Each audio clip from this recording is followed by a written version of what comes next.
Hai semuanya, kalian pernah nggak sih ngerasain waktu pengen banget ngelakuin sesuatu, misalnya main olahraga, tapi tiba-tiba kayak ada tembok mental yang bikin semua gerakan jadi mandek? Atau pernah dengar istilah mental block? Nah, hari ini saya pengen ngobrol santai soal sports psychology, khususnya gimana atlet-atlet profesional itu bisa ngatasin mental block yang kadang muncul tanpa diduga. Jadi gini, mental block itu bukan cuma masalah atlet aja. Kita semua pernah punya momen di mana otak kita kayak ngehang, bingung, bahkan takut buat melangkah maju. Misalnya waktu mau presentasi, ujian, atau bahkan dalam hubungan sama orang lain. Tapi yang menarik, di dunia olahraga, mental block ini sering jadi penyebab utama kenapa performa jadi turun drastis. Nggak cuma fisik, tapi mental juga harus dipersiapkan. Kenapa mental block bisa muncul? Sederhananya, mental block adalah kondisi ketika pikiran kita terlalu penuh sama rasa takut, kecemasan, atau keraguan. Otak kita kayak ngebatesin kemampuan kita buat bergerak bebas dan maksimal. Contohnya, seorang pemain basket yang biasanya jago tembak 3 poin, tiba-tiba jadi ragu buat nembak. Atau seorang pelari yang biasanya bisa lari kenceng, malah jadi lambat karena takut salah langkah. Itu mental block. Nah, kalau dilihat dari sisi psikologis, mental block ini mirip kayak sistem pertahanan otak. Ketika kita merasa tertekan, takut gagal, atau merasa nggak siap, otak kita otomatis ngasih sinyal buat berhenti dulu, supaya kita nggak terluka lebih dalam.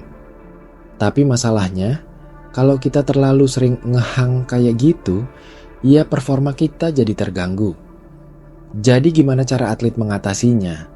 Karena ya, olahraga itu nggak cuma soal fisik doang, tapi juga gimana cara kita mengelola pikiran dan emosi kita. Ini yang biasanya disebut sports psychology atau psikologi olahraga. Psikologi olahraga itu semacam ilmu yang mempelajari gimana cara pikiran, perasaan, dan perilaku atlet berinteraksi dengan performa mereka. Salah satu teknik paling dasar yang sering dipakai adalah visualisasi. Jadi, sebelum pertandingan, atlet itu biasanya membayangkan dengan sangat jelas gimana mereka bakal main, gerakan apa yang bakal dilakukan, dan gimana mereka berhasil melewati rintangan. Bayangin kayak nonton film dalam kepala kita sendiri, tapi kita yang jadi pemeran utamanya. Teknik ini membantu otak dan tubuh kita untuk lebih siap menghadapi situasi nyata. Nah, menariknya, visualisasi ini juga bisa dipakai sama kalian. Misalnya kalian mau presentasi, bayangin deh, kamu lagi berdiri dengan percaya diri, suaramu lancar, dan audiensnya antusias dengerin. Lama-lama, kalau sering dilatih, tubuh dan otak kalian bakal terbiasa sama kondisi itu, dan mental block bisa diminimalisir. Selain visualisasi, ada juga teknik self-talk alias ngomong ke diri sendiri yang positif. Kadang kita suka terlalu keras sama diri sendiri. Misalnya, waktu salah, langsung bilang, "Aduh, gue payah banget." Nah, kalau udah kayak gitu, mental block bisa makin parah. Tapi kalau kita mulai ngomong ke diri sendiri dengan kalimat yang membangun, kayak, "Gak apa-apa salah, yang penting gue belajar," atau "Gue bisa kok, ayo fokus lagi," itu bisa jadi booster buat pikiran kita. Saya yakin kalian pasti pernah dengar juga tentang meditasi dan mindfulness. Itu juga salah satu cara yang efektif untuk atasi mental block.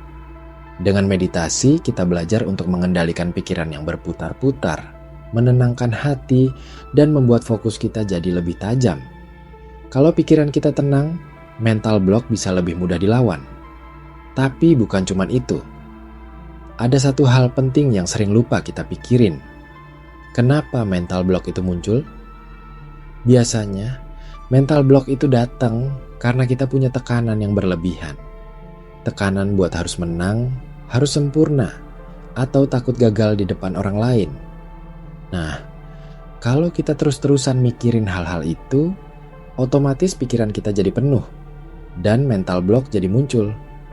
Makanya, Penting banget untuk kita belajar menerima bahwa kegagalan itu bagian dari proses. Atlet-atlet top pun pernah gagal berkali-kali. Tapi yang bikin mereka beda adalah mereka nggak takut gagal. Mereka belajar dari kegagalan itu, lalu bangkit lagi. Jadi, salah satu cara terbaik buat ngilangin mental block adalah dengan mengubah mindset kita terhadap kegagalan dan tekanan. Ini semacam logika sederhana yang kadang kita lupa. Kalau kita takut sama kegagalan, kita bakal selalu ngehindarinya. Tapi justru dengan menghindari, kita nggak akan pernah berkembang. Kalau kita berani gagal, belajar, dan terus mencoba, itu justru yang bikin kita makin kuat secara mental. Selain itu, di dunia olahraga, support system atau dukungan dari orang-orang sekitar itu juga penting banget. Kadang mental block itu timbul karena kita merasa sendirian, nggak ada yang ngerti, atau takut dihakimi kalau performa kita turun. Nah, kalau kita punya teman, pelatih, atau keluarga yang suportif, mereka bisa bantu kita buat keluar dari mental block. Dengan ngobrol, curhat, atau sekadar didengerin, beban pikiran kita jadi lebih ringan. Kalau kalian merasa mental block itu kayak tembok besar yang susah dilalui, coba deh pikirin lagi, sebenarnya tembok itu nggak setebal yang kalian kira. Kadang kita cuma perlu istirahat, tarik napas dalam-dalam, lalu mulai lagi perlahan-lahan. Dalam olahraga, itu juga berlaku. Misalnya, kalau lagi mental block, atlet disarankan buat istirahat sejenak, nggak usah maksa latihan berat. Kadang, dengan kasih waktu untuk otak dan tubuh recovery, mental block bisa hilang dengan sendirinya. Dan satu lagi, jangan lupa untuk menetapkan tujuan yang realistis. Mental block juga bisa muncul karena kita punya ekspektasi yang terlalu tinggi. Kalau ekspektasi nggak sesuai kenyataan, kita gampang kecewa dan stres. Nah, dengan buat target yang masuk akal, kita bisa mengurangi tekanan itu.